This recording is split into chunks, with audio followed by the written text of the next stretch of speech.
Tonight's story comes from a man who spent 4 years building a life with someone, and 11 days finding out he was the only one actually living in it.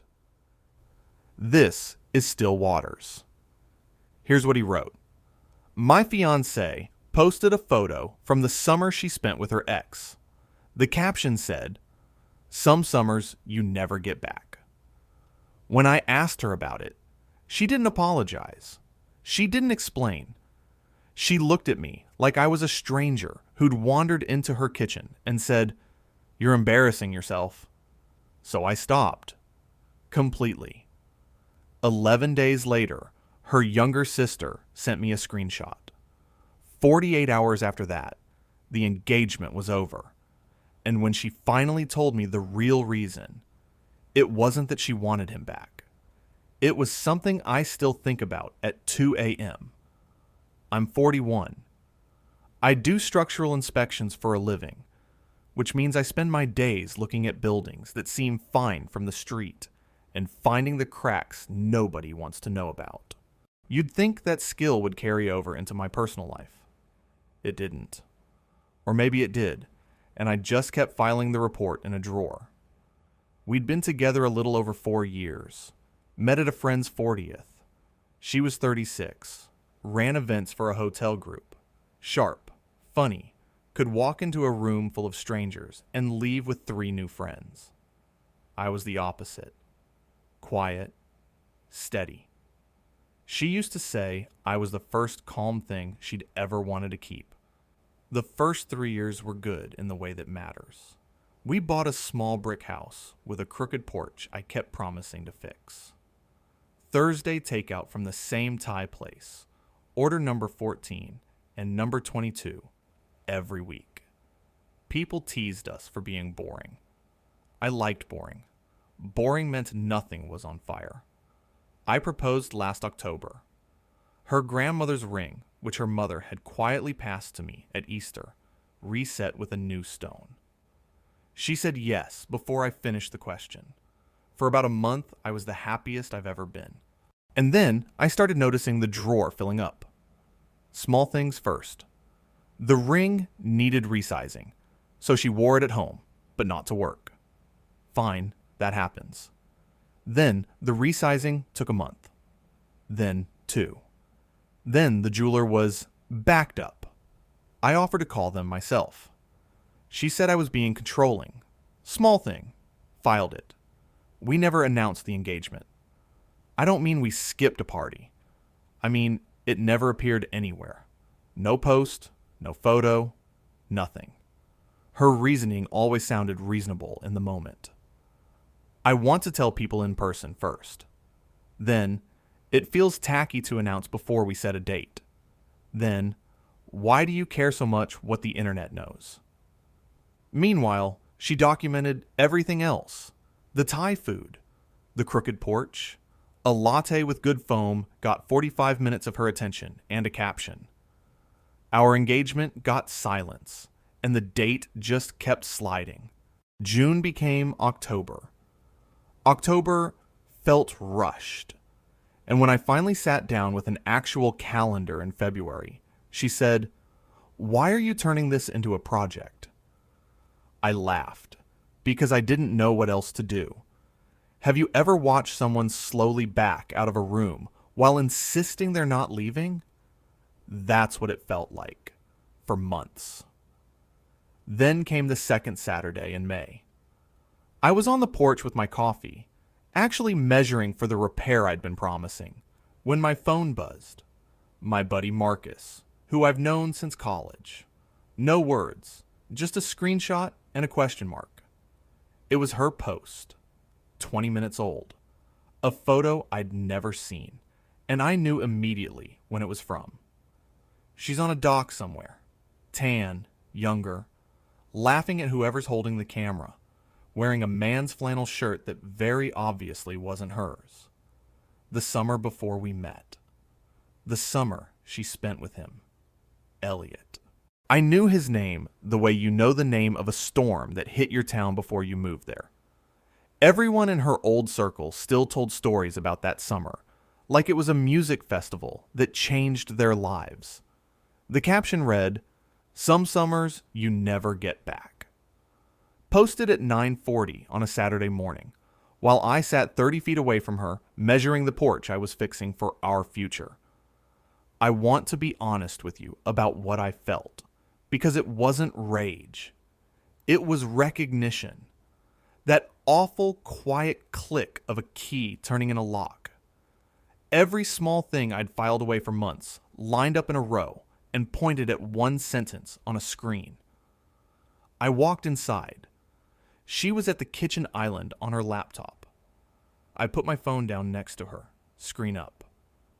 "Can we talk about this?" She glanced at it. Not even 2 full seconds. It's a throwback.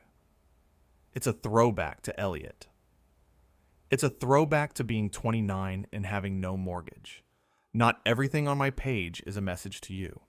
We've been engaged for 7 months and there's no trace of it anywhere. But that summer made the cut this morning. Can you see how that lands? And that's when she closed the laptop, looked at me with something I can only describe as boredom, and said it. "You're embarrassing yourself." Not, "I'm sorry." Not, "That's not what it meant." You're embarrassing yourself. 4 words, delivered the way you'd speak to a drunk relative at a funeral. I stood there for a second. Then I said, "Okay, just that." And I went back out to the porch and finished measuring, because my hands needed something to do that made sense. Here's the part where I probably differ from a lot of people. I didn't blow up. I didn't post anything back. I didn't call her sister or her mother or demand her phone. I decided, standing on that crooked porch, to run a test instead. A quiet one. I stopped. All of it. I stopped bringing up the wedding. Stopped forwarding venue links. Stopped asking about the ring, the date, the guest list, her cousin's dietary thing I'd been keeping a note about in my phone. I didn't announce it. I didn't sulk. I was pleasant, present, completely normal in every other way. Thursday came and I ordered number 14 and number 22. I just removed exactly one topic from our life, the topic that was supposed to be our life, and I started counting the days until she noticed. Take a guess. Seriously, pause the video and guess. Day 1, nothing. Day 3, nothing. Day 5, she had a work crisis, and I listened to all of it and rubbed her feet on the couch. Day 7, we hosted her friends for dinner, and I watched her tell a 20-minute story about a bride at one of her hotel events. A bride, a wedding, and the whole time, nothing touched her. No flicker. Day 9, my mother called and asked if we'd settled on October, and I said, "We're figuring it out." And my fiancée, sitting right there, scrolled her phone through the entire call. I'm not going to pretend I was calm the whole time. Day 10, I had 2 beers and typed out a long, ugly paragraph. Called her a couple of things I'm not proud of. Sat there with my thumb over send for a full minute. Then I deleted it and went to bed angry and slept terribly. So no, I wasn't some monk. I was just barely winning. 11 days. That was my answer. Except she never actually noticed. The silence got broken from somewhere else entirely. Day 11 was a Wednesday. I was at a job site when my phone buzzed. Danny, her younger sister, 29, the only person in that family who says things plainly. We'd always gotten along. She once told me at Christmas, "You're the first one she's brought home that I'd actually keep." The text said, "Has she talked to you?" I wrote back, "About what?" 3 dots appeared and disappeared for a long time. Long enough that I sat down on a stack of drywall. Then, instead of words, a screenshot. It was a profile. Her face, her name, but not the account I knew. A second account. Private, small, maybe 60 followers. Danny followed it. And the grid, The part of the grid that fit in one screenshot was a life I recognized in pieces and didn't exist in at all. Girls' weekend I remembered her taking. Sunset from a hotel balcony in Miami. A work trip I'd driven her to the airport for. Her 36th birthday dinner. I'd been at that dinner. I'd paid for that dinner. I'd been cropped out of the photo. Not awkwardly either. Cleanly. Practiced. No ring in any picture. No me. No house. No porch. None of it. 8 months engaged. 4 years together. And on this account, the one her old crowd followed, she was single. Curated. Glowing. Available. I called Danny. She picked up on the first ring. How long? I asked. The account's been there for years. It used to just be, I don't know, her fun page. But I went back through it last night after that doc photo, because that photo's on there too, and it hit me. You're not on it. You've never been on it. 4 years. Who follows it? She was quiet for a second. That's why I'm calling instead of staying out of it. Elliot follows it. And she follows him back. From that account, not the main one. I stared at a pallet of lumber and did the math I didn't want to do. The unresized ring. The unannounced engagement. The date that dissolved every time it got close enough to touch. Cold feet, I'd told myself, for months. Standing there on that drywall, it finally had a real name. She was keeping a version of herself on the shelf, in the window, lit for one specific customer. Why are you telling me this? I asked. She's your sister. Because I watched you refill her mom's wine glass for 4 years and learn everyone's allergies, Danny said. She's my sister, and I love her. But you're about to legally staple yourself to someone who keeps a whole second life where you don't exist. What kind of person would I be? I thanked her. I told her I'd keep her out of it as much as I could. She said, and I wrote this down afterward so I wouldn't lose it, don't confront her angry. Confront her ready. So I got ready. I didn't go home and explode. I gave it 48 hours. I called the venue we'd soft held and released the date. I moved my half of the wedding fund back into my own account. I called my brother, told him everything, mostly so one person on my side knew, partly so I couldn't talk myself out of it. And on Friday evening, I cooked dinner, actual dinner, and waited for her to get home. She walked in at 6:30, saw the table, and smiled. What's the occasion? I released the venue today, I said. The smile stayed on her face a beat too long, the way a screen freezes before it catches up. You what? The October hold. I let it go. It felt honest. We were never going to use it. Where is this coming from? When were you going to notice? Out of curiosity. It's been almost 2 weeks since I stopped mentioning the wedding. No venue talk. No dates. Nothing. You didn't notice because for you, nothing changed. There was nothing to miss. She set her bag down slowly, recalibrating. I watched her choose an expression. Okay, you're clearly upset about the photo still. I told you what that was. I'm not asking about the photo. I put my phone on the table between us, Danny's screenshot open. I'm asking about the account. I have never seen color leave a face like that. Not guilt, not right away. Panic. You went through my... No, I've never touched your phone. It doesn't matter how I know. It matters that my birthday dinner is on there with me cropped out.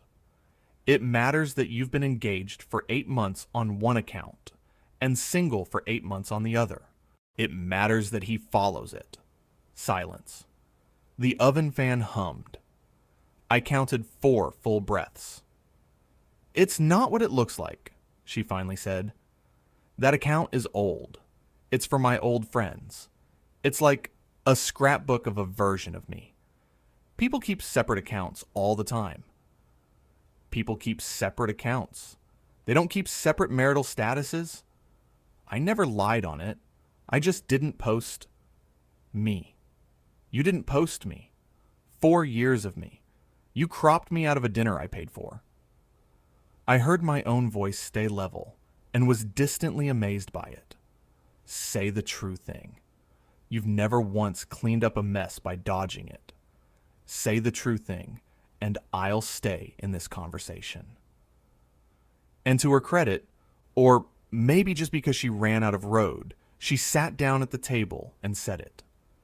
If he saw all of it, she said quietly, the house, the ring, you, then it's really over. That door is closed, and I'm just someone's wife in a brick house. As long as he didn't know, I was still the girl from that summer. I didn't want him back. I swear I didn't.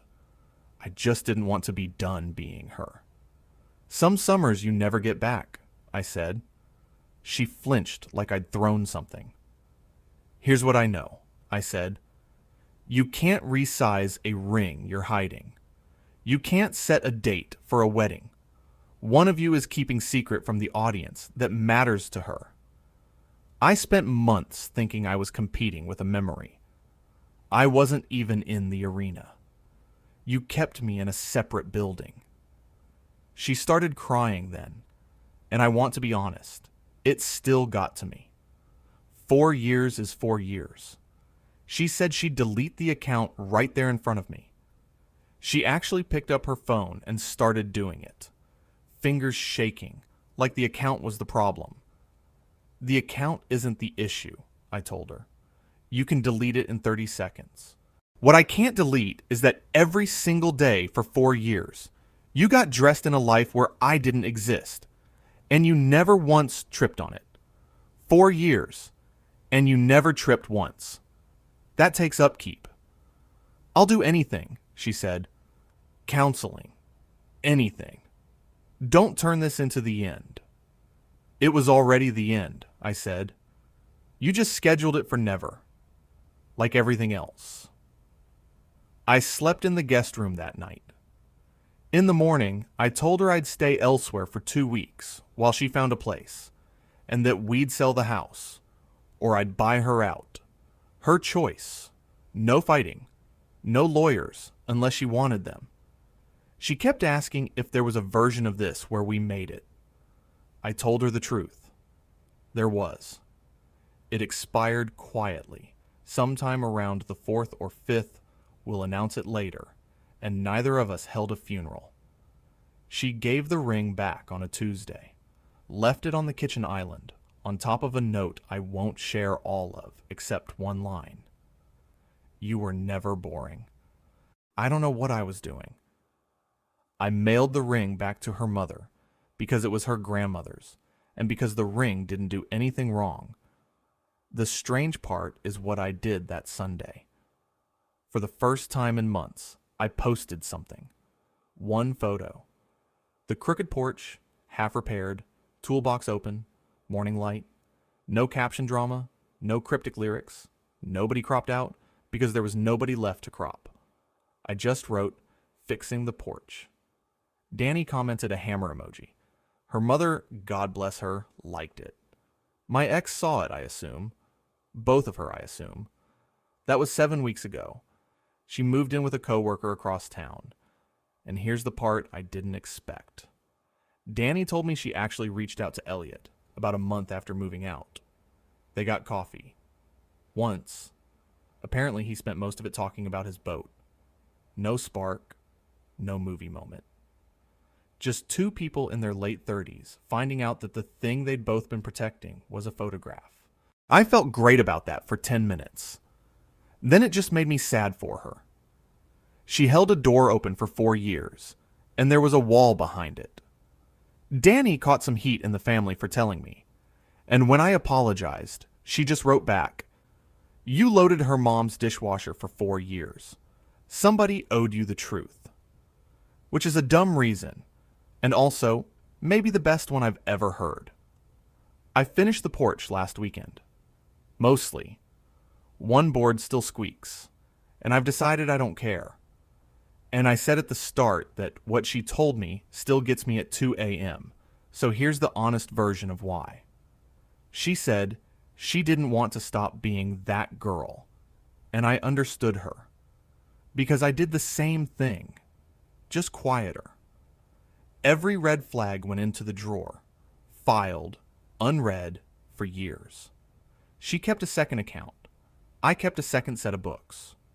We were both maintaining a version of this relationship that didn't exist. She just did it in public. So no, this isn't a victory lap. Some summers you never get back.